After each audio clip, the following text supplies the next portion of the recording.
trips ezimu twagala okumanyiza bakasitaffe nti nno twakyusizaamu kwennaku abaana basobole okufuna the best out of it okusinga okufunamu challenge weather sometimes. So kati nga trip kati eyalina okubeerawo mu January eya Disney ey'abaana mu America bagenda kuba nayo mu first term holiday eya May katugende. So those first 2 weeks we shall be in the States in New York abaana banyumire where the jakubeera very nice. It's just the beginning of summer. So babera atomusana si mungi kubeera kwa katani, you know, it's very beautiful weather.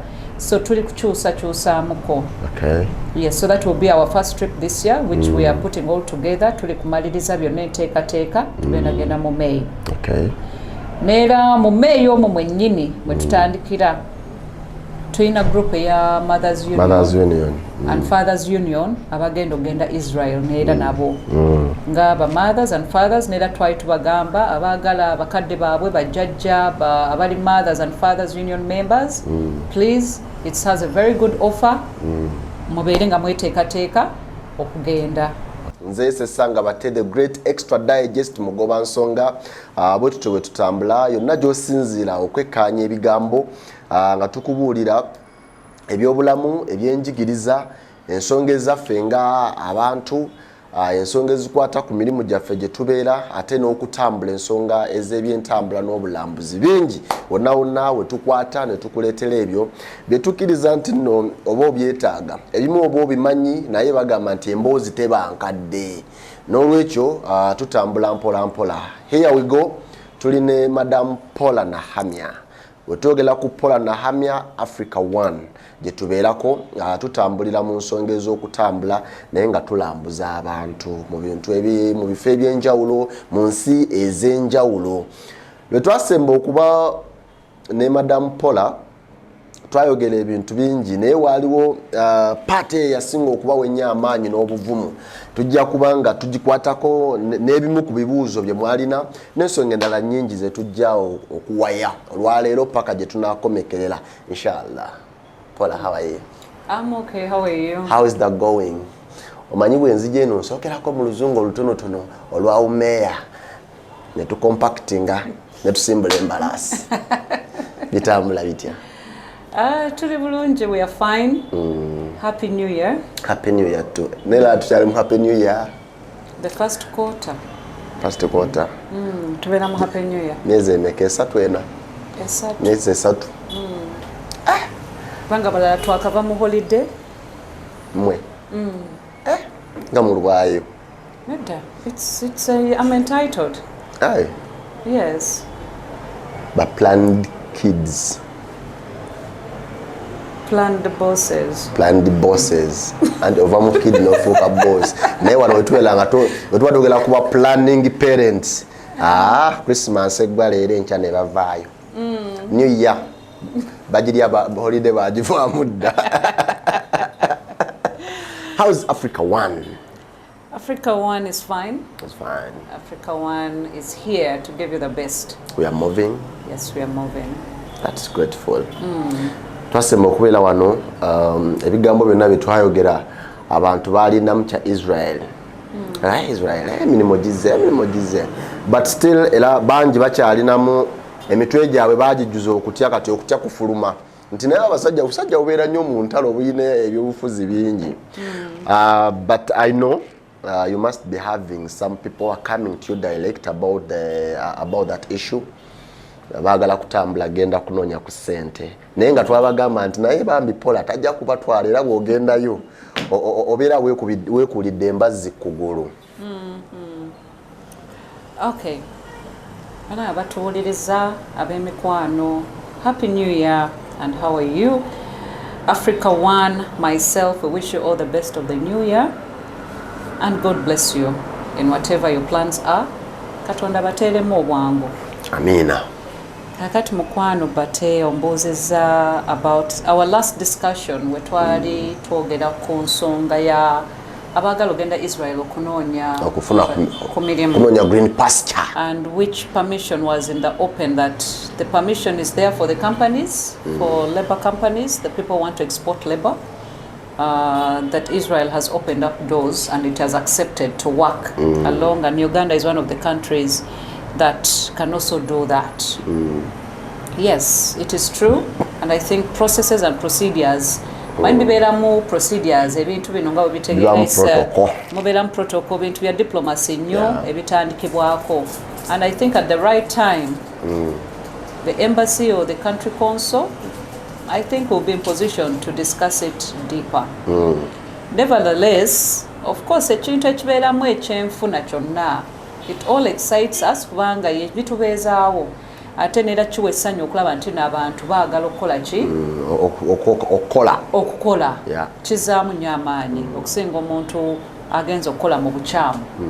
So many people have been calling, including a few companies here in Uganda, ever since we did the interview. They approached me, others have come to my office, others have called me continuously, asking me on how they can go ahead. I mean, how can they follow up on the issues of whether Israel okola abagala okola mbawa magezi ki bagenda wa babikola batya. Then companies ngazibuza how to get those contacts. Companies bajja bangamba nti no banange contacts tutandikirawa bani abalina emirimu tuyambe gwe wabigobye naye ffe bituwe ffe tujja bikwataganya. It's all an honor and it's a pleasure to see that people are willing to have all this at hand to help Ugandans. But I want to make it very clear, in my position as Paula, I'm not registering people going for any work in Israel to go and work, and neither am I registering any labor companies to go and work. I will only encourage you to look out for the right information for all this, either with the Ministry of Labor or with our office, the offices of the country consul to Israel. Now what muko ka research emitwe bagite gikole exactly nabawa buli kimuze nababirako oba nabawa information nabawa ekitandikibwako. So me myself, I do not do that, but the fact is that it's a reality, and you can always get the best out of Israel if you want to go and work, but ngokoseza amakuba machi amatofu. So we as Africa One, we are not registering, and neither are we even referring, or we are not referees to any companies in Israel that are interested in people to go and work.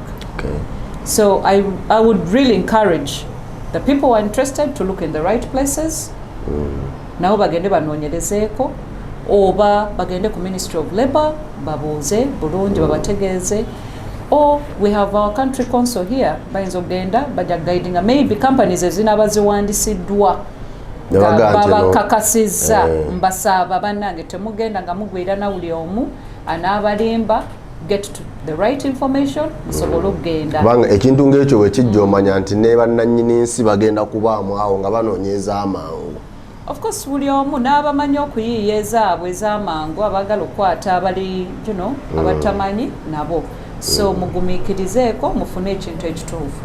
But as Africa One Tours ffe tutwala balambuzi abagenda kusaba Israel n'okukomawo naye tetuli kuwandiisa chembade chenyezo okukatiriza okukatiriza.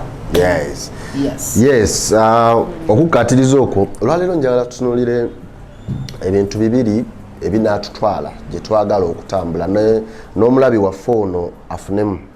Ekisooka obulungi obuli mu kutambula, tambuddeko ngenzeeko wano.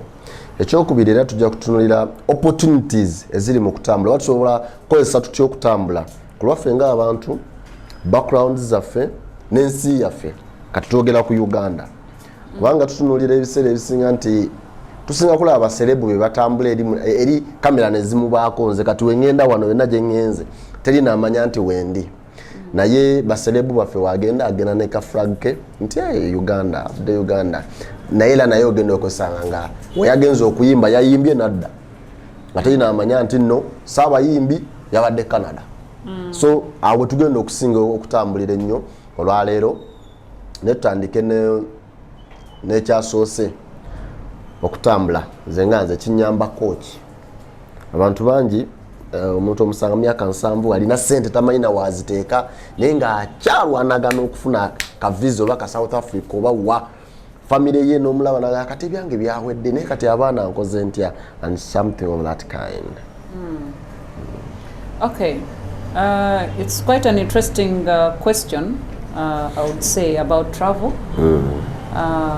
And I would say travel is quite a wide topic. Yeah. And its opportunities, interestingly, differ from one person, from one individual to another, or a family. It differs. But travel at large, for example, I would say it's quite interesting because as we are growing up, yeah, nogenda nosoma nomala okusoma osevinze oba okoze byonna byokoze oretirinze okaddiye ozeye waka. But that journey of growing, obulamu Katonda bwakuwadde obukozesezza otya ebyo journey, omuntu okuva watandikira gyotandikidde ng'oli muto paka gyokomekedde okaddiye oli mu kifo ekyo. Is that life? Nankulabye. It's not life if you have the opportunities. Ovudde mu buto obwo ovubuse ovudde corporate nga wooli mukwano bate n'obwa corporate bwo bonna ne bukugwereramu no retiringa, and that is it. That's your life. No far. You have not explored yourself. You have not discovered yourself. And the issue with travel, you either discover or it discovers you. You go to discover or you also discover yourself. Yes. Because the opportunities that they may not be here, but you will find opportunities elsewhere. You understand? Yeah. Business may not find you here. Mukisa ogugwo. Guyinza obutabeera wano naye lwakuba weewaddemu holiday in between nogamba kangende mpummulemuko wuuyo ogenze nogamba naye kangende kata for holiday. Of course abala bajja kubuuza ye kata agenze kukolayo ki, naye ate oyinza okutuuka ekkata nosinkana ate omuntu opportunity nekusanga eyo n'akubuuza bannange nanjagala kufuna ku bijanjaalo e Uganda mbifunye nkoze ntya. Olaba kakati gwe okubeera ow'amagezi amangi oba naawe ng'osobola okweyiya mangu okuya n'ogamba naye mu kisenyi eyo basuubuza ebijanjaalo ono lwaki simuwuliriza bulungi kikyagamba. So you create a discussion abadde mu holiday, now you are into a business discussion. N'ogamba anadde ku business trip. Kakati evudde mu holiday trip becomes a holiday stroke business. Okiraba? Yeah. So ogenda okumaliriza ate ng'omuntu gw'osinkanye ddala kato kwegamba it's your dream. Your dream has come true out of a holiday, you understand? So ogenda okukakkana omuntu agambe naye omanyi, can you organize for me at least, let's begin with a 20-foot or a 40-foot container, can you organize that? Omuntu abadde ku holiday ogenda okukakkana bata ze wano mulaba bate mu kisenyi anoonya bijanjaalo ogamba ebijanjaalo bikubeeredde kisebo nga gw'omanye kumbe yayina omusajja yakuwadde contract yatandika ne container emu tulaba kati oli mu container meka kumi oli musuubuzi waki wabijanjaalo. So these are the opportunities that come with travel, but what kyenjagala okuzzaayo emabega gwatambudde ekigendererwa kyo ate naawe how flexible are you? Kwe bagamba nti nno okutambula kola kikulaba naye okudda kukola si tekukyali kunyumya. Yes, nate onyumizza otya onyumizza okola bino bye najjayo ge makulu. I've seen abamu abagenza okutambula, abazadde agenza okutambula n'akakana n'agamba naye omwana nga ayinza okujja n'asomera wano naye nga ekirowoozo teyagenda nakyo. Naye lwakuba atambudde n'afuna okwegomba n'agamba osoma omwana wange Katonda tantambuliza bubi, I think I can afford. opportunity naye n'agijjaawo oyo alambudde essomero atutte ki omwana. So travel is exposure. It discovers you, or you discover what is in what. So it's you, the traveler, to understand the value in traveling. And also the parents, I always encourage abazadde abalina obusobozi njogera bannange ku bazadde abasobola tolinda when it's too late. I have seen the challenge of parents who have waited when it's too late nekya affecting abaana. Omwana woba osobola tandika omutambuza ng'akyali muto. History yeekule nange ekula mpola abasobola okutambula nga family, traverse family, kireke kubeera shock at one point no mwenna mwesitudde abantu 6 mutambudde mulundi gumu. The value of family, nothing beats the value of family. Okutambulira awamu. Naye nga gwe obeera awo tofunangako obudde gamba nti no kati nga taata oli abaana bakulabyeko. You are playing with them, mugenze ku beach oba muzanye oba muri mwenna mugenze for dinner together somewhere else nga teliwo this other phone call that interferes. That is value to the kids. It builds that family unity. It brings you all together nga tewaliwo any other surrounding that interferes. But also more so kat right now je tugenda visas have become complicated. Before the question of where have you traveled before never used to arise much. Naye kakati watambulako wali yagandi bambuza atambulako Congo, that's not traveling. So that's also there. That's another question. And yet you had the opportunity to grow that travel. At one point waliwo batachikubuuza omwana ow'emyaka 7 10, you know, all that age tebajja babuuza babeera bamuweerawo. Okiraba?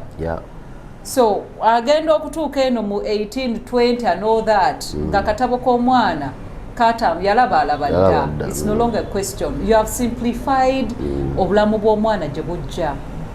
I've seen many clients of many of my customers abalina buli kimu, but they have come here and they have failed, all because they have not grown that history. They have not grown the history. Becomes, you know, a problem later on because they did not grow the history of the kids. So travel is a very interesting topic, but it's also another issue. Let people learn how to go relax and have holidays. Lodi twakolanga trips nga tukyali bato nga tugenda source of the Uganda Museum. Entebbe zoo. Naye kakati mulaba circular z'abaana trips eziriko ennaku zino tezikya reading abatono abaliko zoo naye amasomero agamu ezo tezikyaliko ziriko going to South Africa, Nairobi, Kigali, Mombasa. Yes, those are the trips right now because trends change. Trends change, so those who can afford, the parents kindly make sure that you try to jump into these trips for the kids. Let the children be kabayige, kabatandike to explore because the world is changing every other day. No bongo let them try to appreciate. Yes, let them go and appreciate, and let them try not to, you know, by again, you know, this is what it is. You know, si chipya nnyo omwana techimukanga nnyo later on in life. Ntino a trip to Dubai will be an issue ng'omwana abadde Disney, abadde mu America. Ntino twabelanga mu kyalo ogende Kampala ko just what weebase. Otunula paka obudde bukya onaaba ssaawa 12 nga mugenda nnya. So kati ebyo byonna okubyewala mu maaso nti omwana omutambuzaako n'afulumako. Yes, abo babeera basobodde. Oba osobodde nga Katonda akugabiridde. I think these are things we need to consider. Edda nga balaba abantu bwe babikola gundi yeeraga. You understand? So it is not kweraga. Oli kugaziya ogaziya obwongo bwo n'okuteekateeka omwana. Exactly, oteekateeka mwana. Neera ndowooza nti waliwo omu nga weetaaga bingi nnyo nti okufuna visa ya America, ofuna visa ya Canada kiki, naye waliwo amawanga nga gali visa free. Ng'osobola kunoonya season yo n'okikuba n'otunda kasooli n'ogamba kati ŋŋendako Singapore, ŋŋendeko Malaysia. ngendeko Kenya wano mu community wano East African community ndoza fenaka twafuka visa free yes no fulumako so tekyetaagisa nti gwakozeemu naye naawe osobola nti season eno weggwerako kanonye eggwanga nga neetaaga ka tiketi n'akasente akanambeezaayo. Where Uganda is visa free and we can exploit all those destinations. And also planning. If we can learn how to plan our lives, I think we can be able to achieve. It's not that everything kyetaagisa kagwirawo. Wentandika kati mu January ne mmanya nti nno omwezi maybe say omwezi weguto oba November, October, I want to go for a holiday. Wentandika okusavinga sente zange, I can achieve it. It's not that it's for only those. It's all about planning. If we learn how to plan ourselves and you have specific budgets, now nomanya nti nno what you can accommodate, ekijja mu budget yo, what you'll be able to accommodate. Omanyi our African nature or culture tumanyi okwetikka n'ebizibu by'abalala ebizibu ebitali byaffe. Gwe n'olowooza nti nno gwe kamala wa byonna oli omusanga omulowoozi naye nga yeetisa ebizibu bya paalamenti n'omubaka we. Omubaka wa parliament yeetisse constituency yonna ebizibu by'abantu emitwalo ena. So we have to learn how to budget our lives and ourselves, then it becomes much better. That's what I think.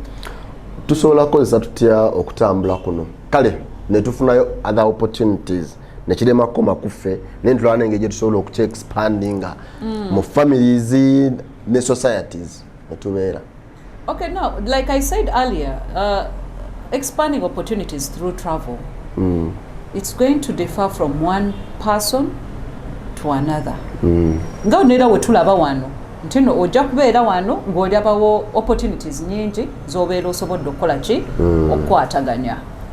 Kati even those who are traveling, it's character. It is somebody's what can I call it, the vision somebody has. What's your intention in this travel? You have got to have it on your to-do list. Banga nera waliwo opportunities ezijjewo omuntu naye natagikozesa. I've given you an example. Wayinza okgenda anywhere, you went to Qatar, n'ofuna opportunity y'ebijanjaalo, omulala ajja gifuna agituulire emuyiteko omukisa agulabemu ekizibu nga tagitegeera nagitegeera. Okitegeera. So even traveling, those who have discovered the secret in travel have used it right. Okay. That oli ajja kutambula agambe nti na can't wake at wenkasuubula nenkatwala e Kampala nja kugattako ejefuuka business abantu bajja kukola ki bajja kukyagala. So opportunities that come along travel, it also works hand in hand for you to think beyond just your eyesight. You have to think deeper and know how you use that opportunity and how to exploit it. You have to learn how to exploit opportunities. Even when the opportunity is right in front of you, or okumanyanga wogendo chikozesa. Kitegeera? Yeah. Hey, wanga waliwo mutajja kujja mu office yange, nga zenga customer oba ze kundaba, naye ate nagamba omanyi Madam Paula, I think you need this and this. Ajidde kintu kirala, naye because amanyi exploitinga. Yeah. Nagamba Madam Paula wena amulagako kino ajja kukyagala. Kati ajidde kintu kirala naye avuddewo na business. Yeah. Oh, Madam Paula abadde nzize client naye nkola printing. Ayinza okujja mu kiseera we mbadde ngenda okukola printing negamba okay, no, scratch my back, I scratch your back. Ompadde business. Okay, fine. Twade tugenda printing a calendar zizo zitwale. Okay. So you have to know how to exploit opportunities and how to discover them. Others discover you, they find you, what I could call, yes, opportunities find us.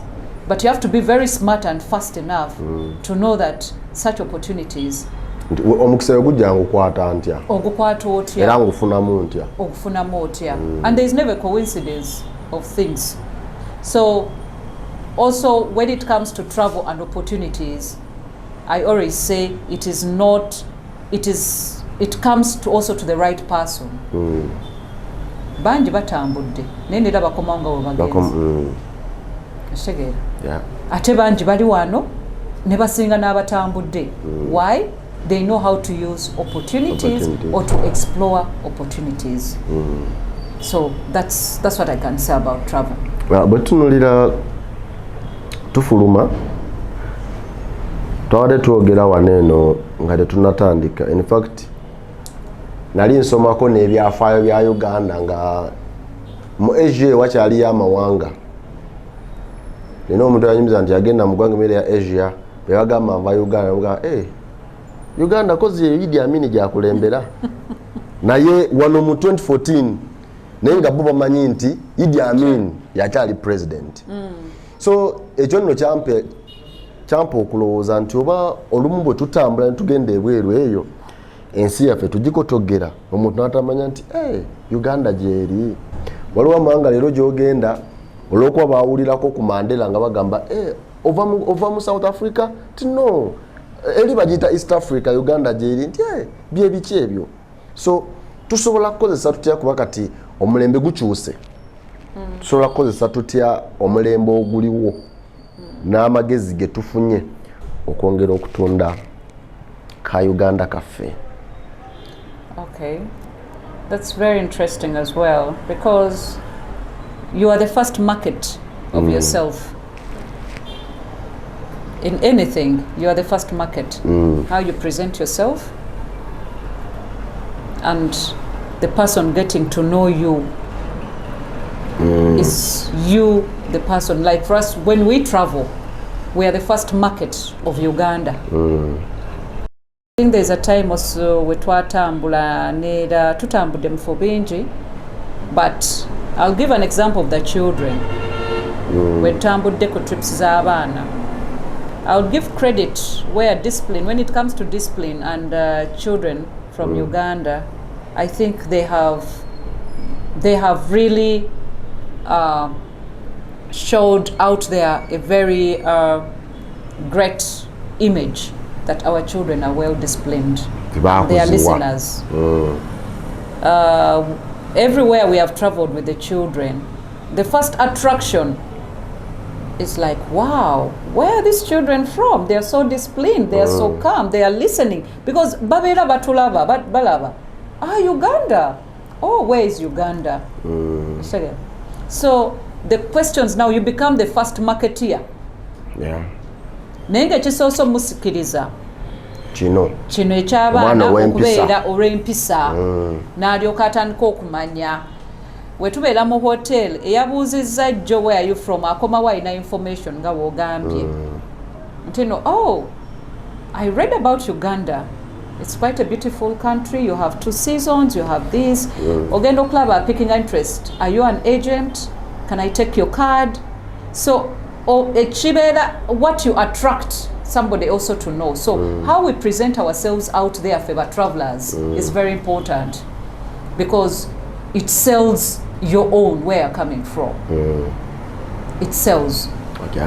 Yes, because I have been able to sell Uganda in one way or the other in places I have been, and actually I'm bringing tourists because of what I have been able to tell them about Uganda and what they have gone and done research. Okay, wow. Exactly.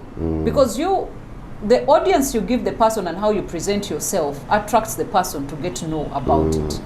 Waba agenda continuous nga kulaba banga afunye number yogenda okulaba nga engagement zakuwa. So we travelers out there, on how we present ourselves, the musicians that go out there to present themselves, we bagenda okuyimba yonna yonna nga we bayimba nga we bapresenting, they are selling Uganda. Then it attracts people from Jebali ogamba nti no, let's go Uganda yeriruddawa. So it attracts people coming what? To Uganda. So even wadde tuba tugenze fe abalambuzi abagenda ne tubeera nga tulina, for example, I'll use the platform of musicians, for example. If every time a musician is called out of a UK or a Canada gye bagenze okuyimba, singa every time a musician is to come on stage, for example, if the Ministry of Tourism could tap into that and equip them with information, tino abatannaba kuyimba asooka kwogera ku Uganda, asooka kunnyonnyola the beautiful country, our culture, our traditional ways, our food, our climate. Our national parks, the beauty we have, you know, the security we have is very important.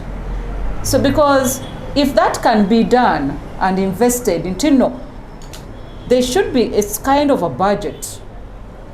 Until no Willy Muyimbya fuluma.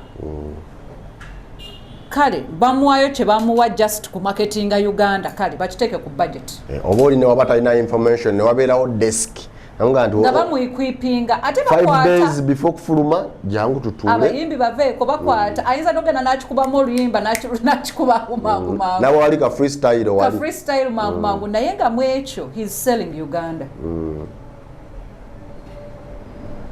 That enough chiba chimala chitambula. It will help us. That's another way of marketing for abafuluma. The more we do that, people are going to know about the beauty of Uganda and understand. Bajja kulekera okulowooza nti no, for example, Idi Amin yakyali president. Idi Amin will still ring in the ear in the ears of the people because of his history that is selling so much. There's so much documentation on Idi Amin than President Museveni. There are so many movies, I would say, for example, out there. So it still rings. So it is us at Okchichusa. Agamba no. No, we have a great president currently. Yes. And who has changed the country. We have a very, you know, democratic country. Byonna netukola ki netubiteeka in place tufa ababeera bakyusa nagamba oh okay that is great okitegeera neyegomba nange ngenda kujja ndabe ne beekuŋŋaanyaamu awo kyatugende tulabe nga tufuna akasente mu tourism kirina gamba so Asians can come back. Asians have been in Uganda for you know decades. Who told you they're not? No, your president just no, it's no longer. It becomes an engagement. Chechiri ku ground. Ebise bisinga bwetuba nga tugenzeeyo oba nga twagala ogenda biki bye tubuusa amaaso naye nga biri very very important. Omutambuze biki bye byatalina kubuusa maaso oba ye byabuusa amaaso nga lowooza tekiri important naye nga kiri important. Newesanga nga twali twogera ku visas nti olina atuuka tatambudde bagamba olina omusaala nti mu visa alina ye byabuusa amaaso kino si kikulu naye nga kyalabanga ekyamakulu ate ng'oluusi kiri a bit bintu bingi bye tubuusa amaaso. Mainly you're talking about the traveler or that who is going to travel. Both of them. We can start with the traveler. Okay, now you as a traveler first and foremost, singer, you who is traveling out, wherever you are going, information is key. You must be your informed. First empowerment is information. Where are you going? What's your address? What are you going to do? It's very important. There's a child who got a student visa currently. Wafuna student visa ngagenda Canada. Okusoma kwali kutandika mu January. This year? January, yes. Yakwata ennyonyi n'agenda mu October 2023 nga okusoma admission is egamba atandika January 2024. Everything is clear.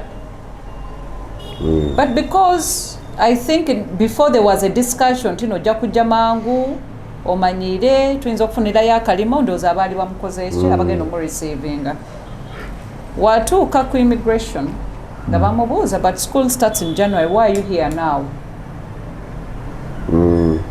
Because I want to try to get a job and work as I wait for school. Nambuuza ku byonna wajjidde ku ki? We baakoma ne bamukomyawo cancelled. It's a Ugandan student man. Tukiyite ki ekyo? Butamanya information, not being equipped. This is what I'm trying to say. Abantu abaweereza abantu abatambuze information is very very important. Yaddira ekyama ekyalibadde ekyama kye n'amurecevinga. Not ye yakiteekawo nga nakiteeka mu lujjudde nti ngenda kugira nkola otegeera visa egamba omuzadde asasudde sente ze bulungi nnyo omwana agenda kusoma omwana agenze wrong time otambulidde mu wrong time to begin with. Secondly, you're giving contradicting information. You're a student and you're going to look for a job.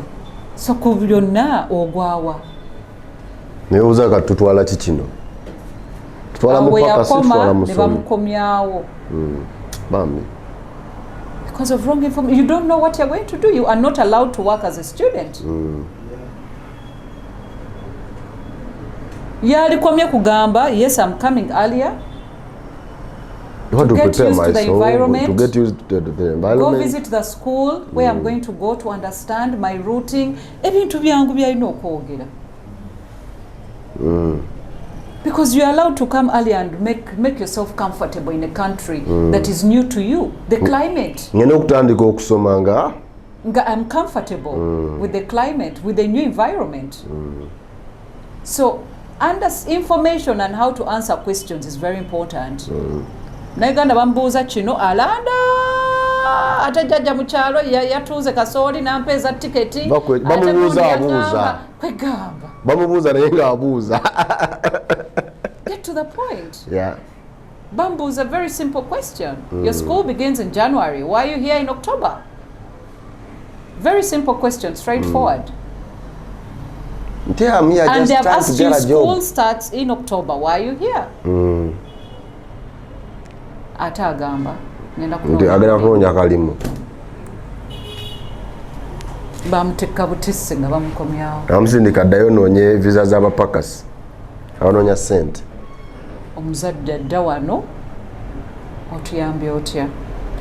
So what you asked, information is very, very important on how you are going to answer questions, where you're going, what you're going to do, and what your focus of your intention of travel is very important. Okay. So that's how brief I can make it.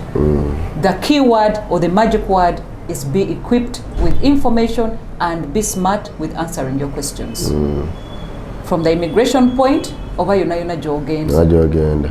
It's very important because it's going to guide you. Then onayagala okutambula ono yeteekateeka nti no njagala kutambula ngenda neteekateeka bintu bingi ate oyo ye abeera kwegamba nyinza ogamba omuntu atandikira ku scrap ku zero bintu bingi nnyo omuntu bye yeetaaga right from the passport toyinza kutandika kwogera kutambula nga ne passport togyina waliwo ajja wano n'akubuuza nga ne passport tagyina kati ekitandikibwako tokiina naye already oli kuloota gy'ogenda okugenda tandika na kufuna passport omanye kikyoya gy'ogenda na kikyogenda okukola. Yeah. You've got to be equipped with all that.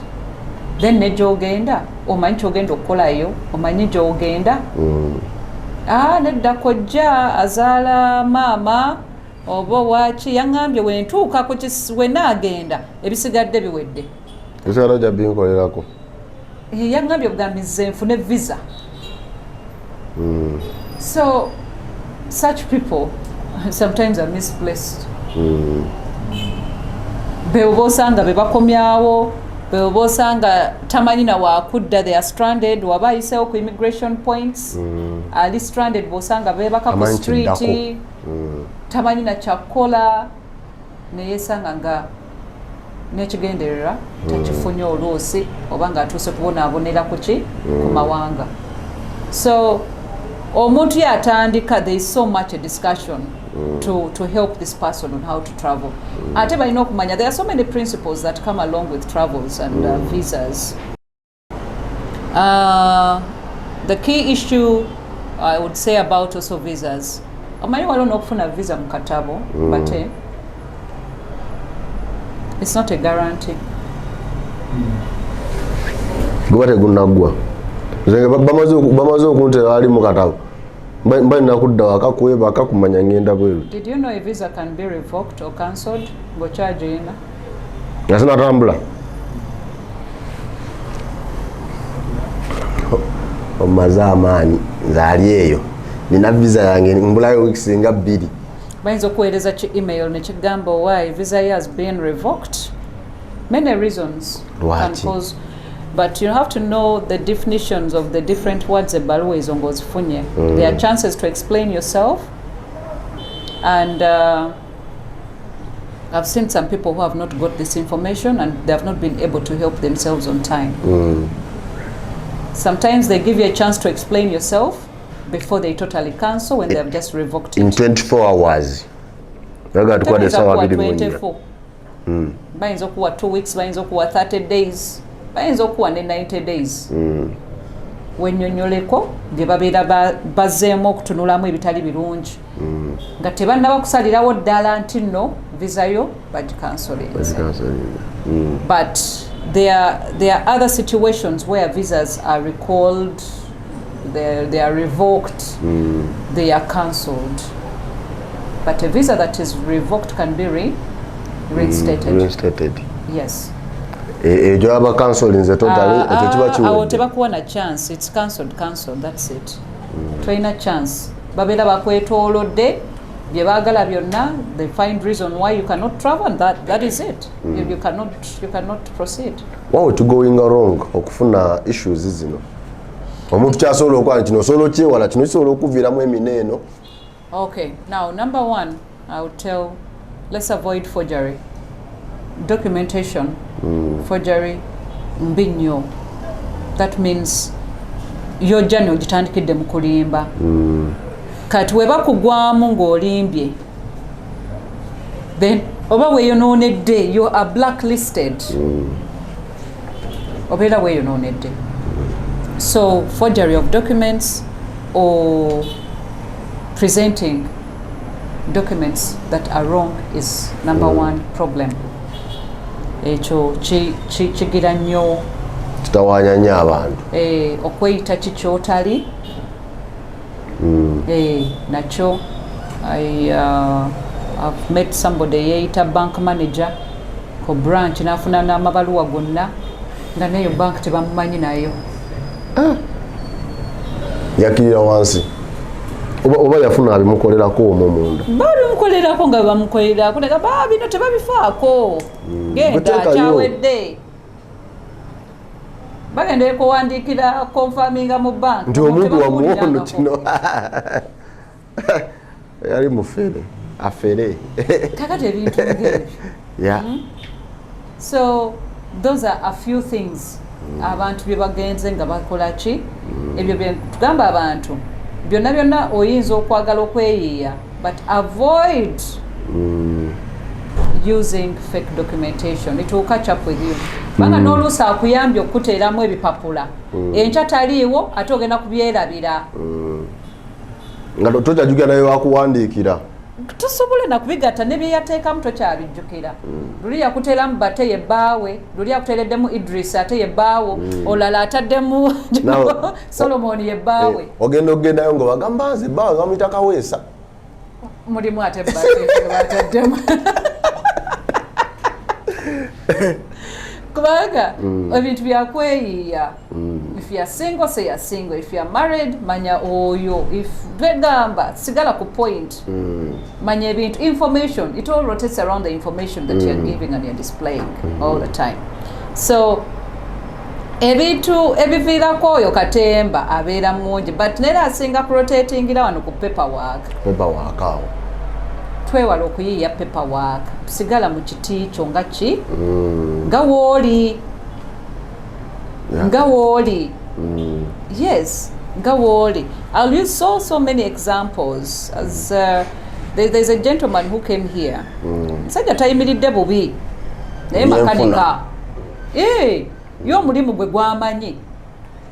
In fact, n'okuwandiika erinnya lye alwana nnyo okuliwandiika. Alwawo okulimaliriza. Naye bw'omuwa emmotoka yonna agikutereereza n'akubulira n'ekifudde n'akola byonna. Ne ssente z'ayina kubanga gwe mulimu amanyiddwa. Naye omusajja ono abadde asobola okuweerera ku baana be ababiri gye basomera ebweru. Kati graduation ye zituuse ayagala kukola ki? Ayagala kugenda abeerewo nga taata. Najja agamba badde ngeze maddamu Paula nakulaba dda ku TV naye nze abantu abo abazungu mbakola ki mbatya ngenzeyo otya nganze atamanyi nakuwandika linnya lyange katugenda bi yatutya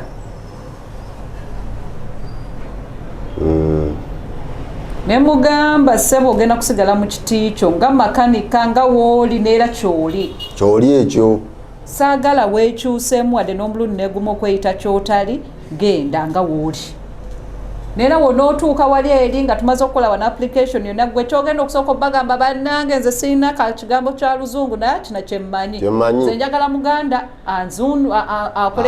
avuunule bajja kuyamba because mwebase mulimu abantu abamu ennimi ezimu era bwe babeera tebalina lulimi gwe lwomanyi neera bajja kuwa olunaku olulala bafune omuntu ajja kusobola okukola ki okuyamba oba bajja kugamba jangu n'omuntu.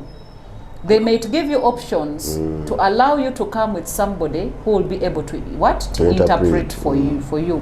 Ategeera oluzungu n'olulimi lw'olukola ki lw'oyogera. Nansooka mpakanya nagamba bannange Madam okola ki? Nagamba no, you'll be fine. You'll be fine.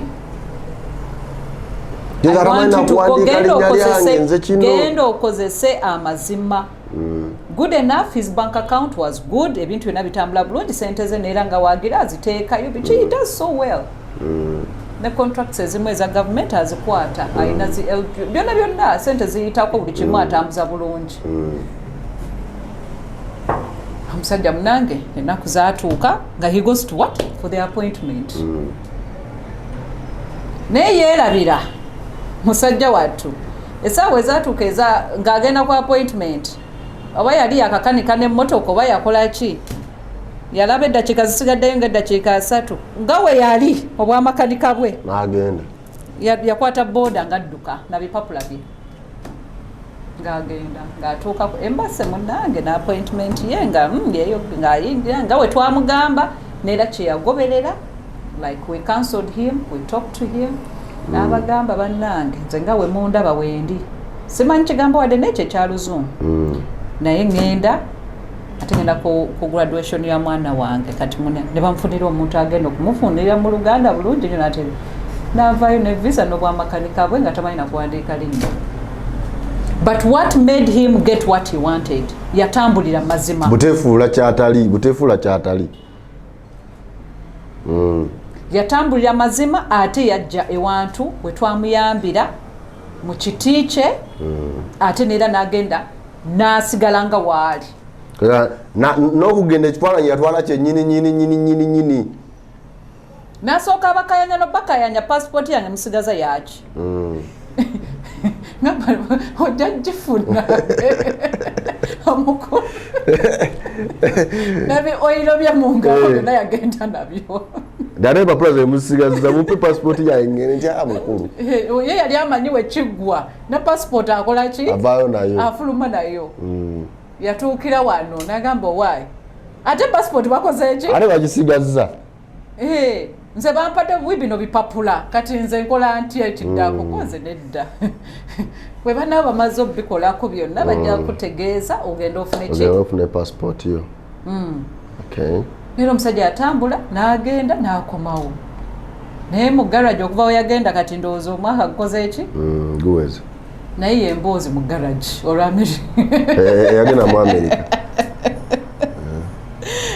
So I bring these scenarios for people to understand okuva ku muntu wange owa wansi nga enjogera weetambula nti nno sigala nga wooli kisinga okwefuula kyotali n'oswala ate ne weeyonoonera kiri mu maaso.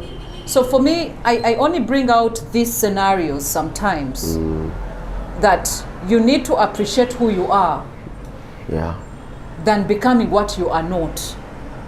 Because you'll be destroying yourself.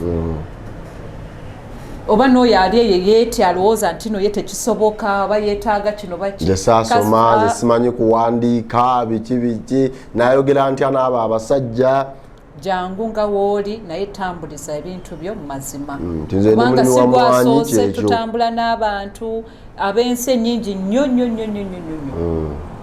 naye nga tamanyi kigambo kya luzungu naye nga yenyumiriza mukyamanyi ye kyayogera ng'oba totegedde byenjogera tufune atuvunaanira oba wagira essimu n'akulaga bino byentegeeza. So this is why I bring out these scenarios sometimes to make people to understand. Yes. Kale bwetu bwe tutambula extra digest mugoba nsonga nze Sesanga Bate the great tuyine Madam Paula Nahamya twogera ensonga ezo zetukkiriza nti weetaaga okuziwulira zisobola obutakuyamba kati naye nga zijja kukuyambira ddala olw'ensonga nti n'okusingira ddala bannaffe abali mu mawanga eyo yagala kuva mu kibuga Dubai oga nti bwenzirayo Uganda ngenda Italy ngenda France ngenda wa oba oli South Africa you feel like oluddayo njagala genda Canada bino bikuyambira ddala bikugattako trips zaffe zikyaliko. Yeah, we have a number of trips this year that even clock into 2025. Yeah. But more especially trips nga we tuzitambuza twafunyemu enkyukakyuka entonotono and we are going to be putting up our calendar for this year very soon. Okay. Kino tubadde tutambula nnyo twamanyira as Uganda generally so much December ye holiday. Enkulu. Holiday time. Moving time, celebration time, mbaga time, byonna bibeera December. But December eyo has got limitations of travels. Ntino whether ewante ewalala ebeera tekwatagana bulungi na mbeera zaffe. So nosanga nga etawanyamuko ku programs zetubeera tuteeseteese okutambula n'abantu okunyumirwa ennyo.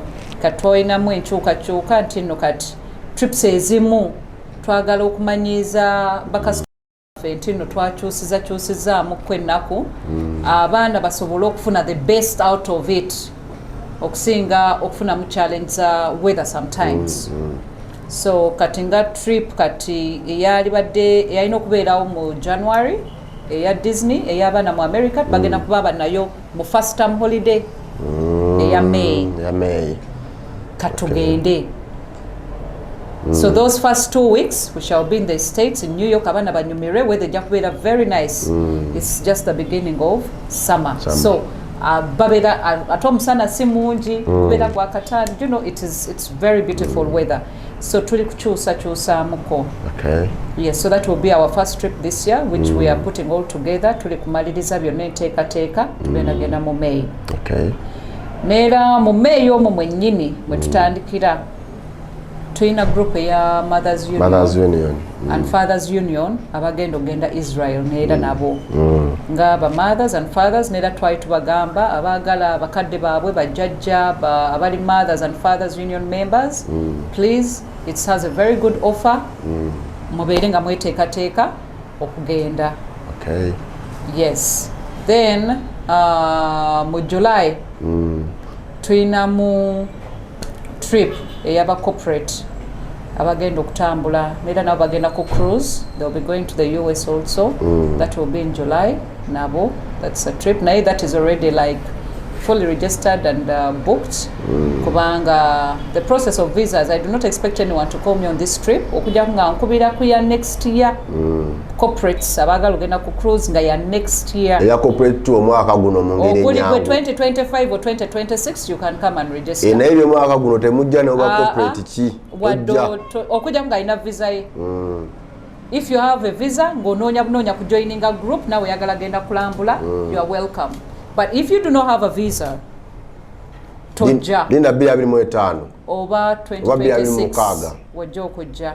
Yeah, we will not be able to process it because of the time limitation and the appointments that are available. It will not fit into your timing to travel in July. Okay. So unless you want to come next year or the other year, you are welcome. Obango ina visa yo. Yes. Then we are going to have a special one. We are doing kids in Europe. We are going to have kids and njagala kubiriza nnyo abazadde abalina abaana abaagala akapiira. We are going to have a friendly match in Europe, in Madrid. Abaana bagenda kufuna a friendly match n'abaana abalala abali eri. So it's going to be a very interesting trip. Abaana bagenda bakyalira Vatican, bagenda kukyalira Rogond Papa. They're going to go visit in Spain. So they're going to be visiting 3 countries. Ate those who are beginning now kakati ababa yatabasobodde genda Disney mu America. Kati tugenda kukola Disney Paris. That is in Paris. That we are going to be, that is France. So we are going to have Disney Paris this year, and we are going to do it during the second term holiday. First week, that is September. Yeah. Okay. So abazadde bonna the football lovers abama bachadi twagala not growing up at travel.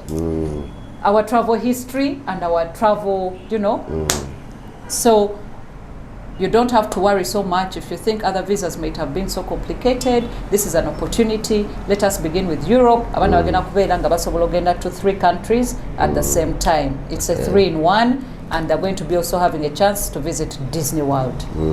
So nabo tuba encouraging abatandikirewo kati aka Europe ako abana, they're going to be in Europe. Are those 3 countries? That is Italy, France and Spain? And Spain. Okay. Yes. But also we are encouraging the football lovers, those with football clubs, please come join Africa One. Let us go. Tulabenga wetukuba bana bagamba, bamanyinya akapiira nafa abanafa babalage nti we have talent. Omwana wali eyo matugali ludda wana yo gamba njagala agendeke Madrid, alabe ku Banabo, alabe ku Camp Nou, ayiteko ke ba message batambulira nawa ate nga ayina mukone wano agenda achangeko n'abaana baabwe ddiba. So we are going to have, it's going to be something very interesting. That is September. That is in September. But we are telling them registration starts now. Registration starts now, and it's going to be a very, very interesting trip. Yeah. Then, of course, that comes in October, our trip of independence in Egypt. Yes, that continues from last year till this year. Nera kwekali, nera encourage ba cooperative baffe munange. Yes, mweteketeke kuluno, we are not leaving you behind. You have all the time to start preparing right now for your weekend away, the Independence Weekend in Cairo, in Egypt. Yeah, this time they will be doing Laksa, Aswan, all through to Haggadah. So also they'll be having fun all through there. Then finally we are having one major trip in December, the Holy Land trip, that is Israel and Egypt. It is going to be generally organized by Africa One the first week of December in 2024. So tubawadde omwaka mulamba gwonna mweteketeke tetugenda kupapa. Practically this year in Israel we are having 2 major trips.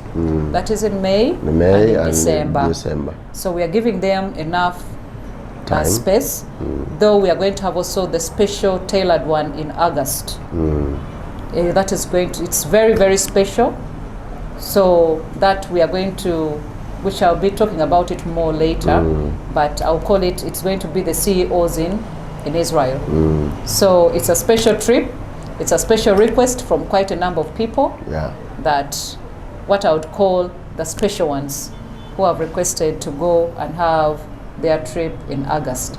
So that one we shall be communicating to those who are interested in it. It's in August, but the major ones are in May and in September, then December. Yes. Okay.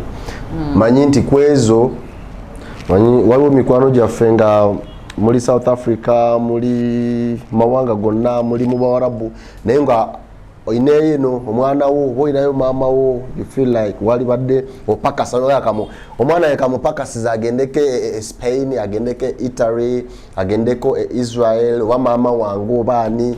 Please, the time is now. Manya nti sente zogenda ofuna omwezi guno ogujja oyina ziteekerateekera munoowo at least mu September oba December asobole okuba nga atambula. Tuli mugezaako okufuna travel discipline mu ngeri ennyangu, tuyigeko okutambulako, tutambuleko ate okulaba nti n'abaana baffe omugigi oguddako tuguteekerateekera ekisinga. Wali akataleke kamaama